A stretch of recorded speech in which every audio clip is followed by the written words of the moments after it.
15 महिन्यानंतर सुद्धा महादेव मुंडेंचे मारेकरी मोकाट असल्याचं त्यांच्या कुटुंबियांनी सांगितलंय। अजूनही मारेकरी का सापडले नाहीयेत आणि का ते पकडले जात नाहीयेत असा सवाल करताना मुंडे कुटुंबियांना अश्रू अनावर झाले।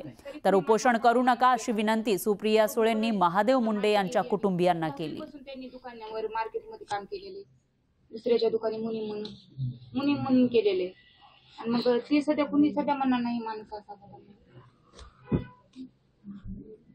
वडिलांपासून पहिला अर्ज असेल आमचा हे पोलीस स्टेशनला द्यायचं। पोलीस स्टेशनची पायरी त्या दिवशी चढली असेल आम्ही।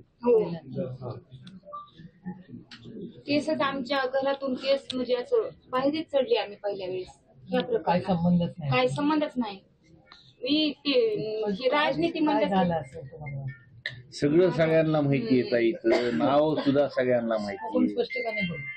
तेच कारण तेच ना। काल फोन केला मला की तुम्ही काहीतरी क्विक सांगा साहेब, म्हणलं आम्हाला जर क्विक माहिती असेल तर इतके दिवस 16 महिने आम्ही इतके बसलो नव्हतो। जे झालंय ते त्या नावाला सगळं इथं सगळ्यांना माहिती, तुम्हाला माहिती पण सगळ्यांना माहिती। 12 प्लॉटिंग घेत होते, तरी पण मी त्यांना विचारलं की आपली आर्थिक स्थिती बरोबर नाही तर तुम्ही एवढं कारभार कसा करायला? तर म्हणले आहे, म्हणले थोडासा आहे म्हणले, आणि पुन्हा एक प्लॉट विकून त्यांच्या नावावर करून देऊन त्यांच्याकडून पैसे घेऊन त्यांच्या नावावर करून द्यायचे, आपल्याला 2 बी राहिले तरी बस झाले म्हणले। म्हणजे हे कसं दलालीचं काम कसं असतं तसं ठरविलं त्यांनी करायचं। आणि मग ते प्लॉटिंग का नाही, ती प्लॉटिंग साठी मग जर काही झालं असतं मग ते 2 दलाला ऐनवाला असते, कारण दलालाने फोन केला की ते कोणत्या बी टाइमला कुठे बी जायचे।